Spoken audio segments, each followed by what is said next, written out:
the Corporate Affairs Commission says that by January the 1st of that's Corporate Affairs Commission in Nigeria. January the 1st, all point of sale users have to make sure that they are registered by this date. If not, they're going to be in violation of the CAMA and also the central bank's agent banking guidelines. So that, of course, some are asking for more time. Some are questioning why they should be registered. There's a whole conversation around that. That's here, of course, in Nigeria. Still in Nigeria, the central bank has reconstituted the board of the ACGSF, which is the Agric Credit Guarantee Scheme. It's a board reconstitution. Dr. Olusegun Oshin is the chair, and this, of course, is an effort to get more credit out to the agricultural sector, which, of course, in the third quarter grew by 3.79% year on year. Let's have a conversation with Arise business analyst Chika Mbonu, who, of course, is joining us from Abuja studios. Chika, we've switched again. We've switched positions now. I'm now back in Lagos, and now you are in Abuja. Good morning to you. Chika, what's your take on this P.O.S. registration deadline and all the talk around it? What's your thoughts? To enable me answer your question properly, I have to put some things in perspective. The Nigerian banking industry has gone through massive transformations in the last 10 years plus. Rotus, you may be too young to know that there was a time that in this Nigerian economy that if you don't get into the bank by 4 p.m., you are roasted for that day. And if it's a Friday, that means you can't access any money till Monday. But the Central Bank of Nigeria came in with several programs to expand financial inclusion and make banking available to so many underserved places. One of the major key initiatives was the P.O.S, point of sale terminal framework initiative. So it has become a major element, a major backbone for the financial inclusion program of the Central Bank of Nigeria, such that by the end of, I think, 2024, there were about 1.9 million POS machines all over Nigeria, covering so many areas. So because of that initiative, you'll find that so many underbanked areas or unbanked areas hitherto now have banking services through the POS framework.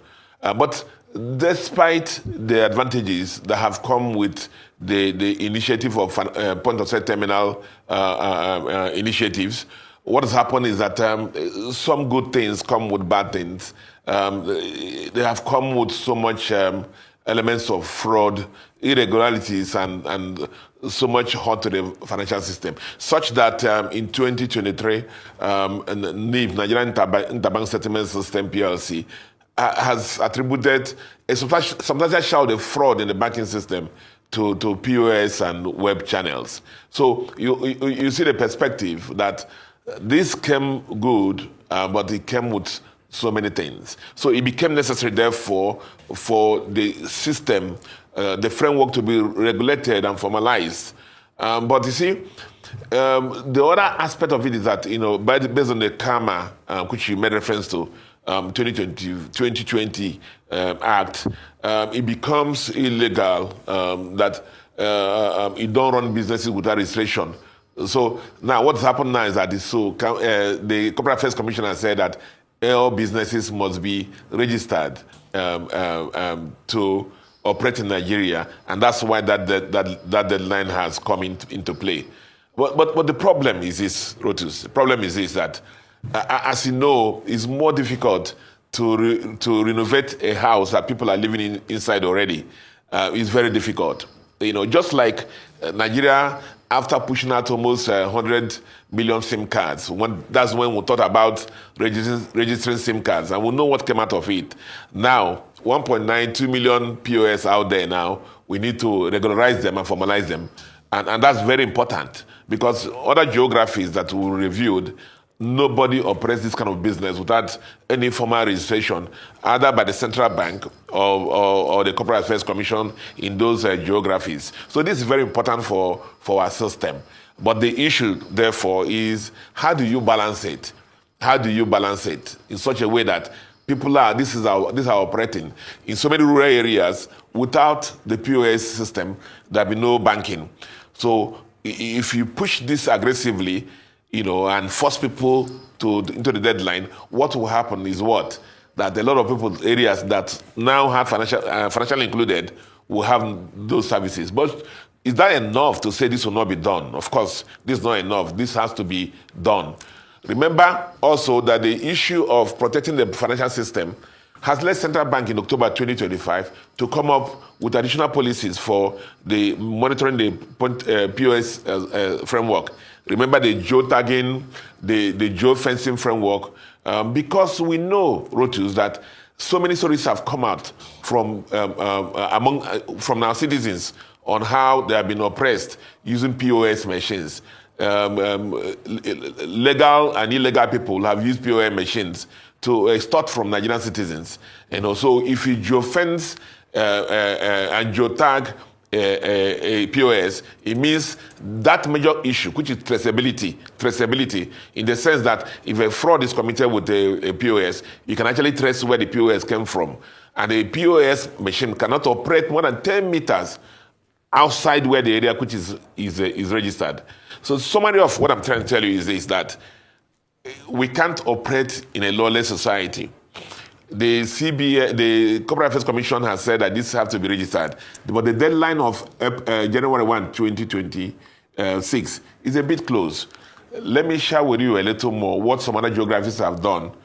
They have, graded or classified the users into different levels, giving them more elongated deadlines to formalize their businesses.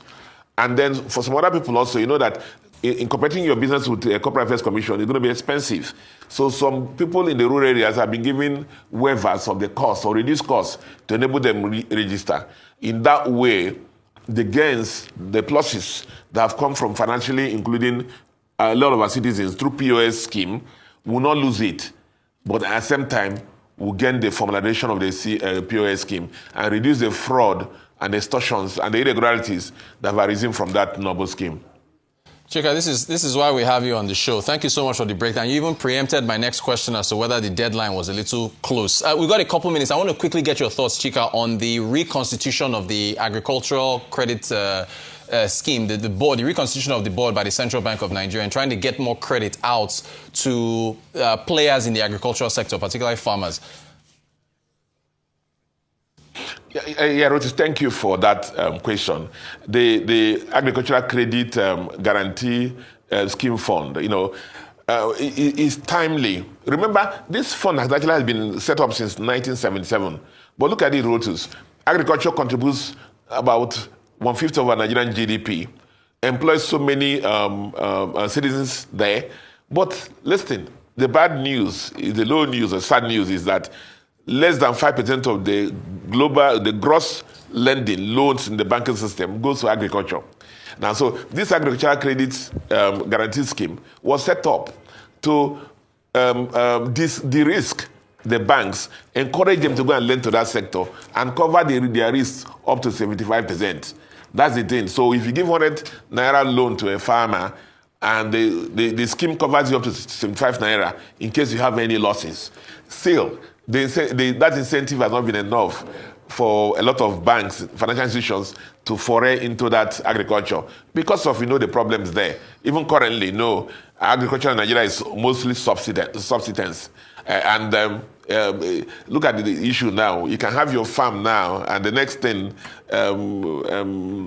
herders and so many other people will go there and attack the farmers, and then there are climate issues and so on and so forth. So it's important, therefore, but we realize the importance of agriculture in Nigeria, and agriculture has to thrive with funding, and that's why Central Bank has relaunched this scheme, hoping that this time around the banks will support it. But Central Bank has said this time around a lot of things have changed in the agricultural framework or value chain.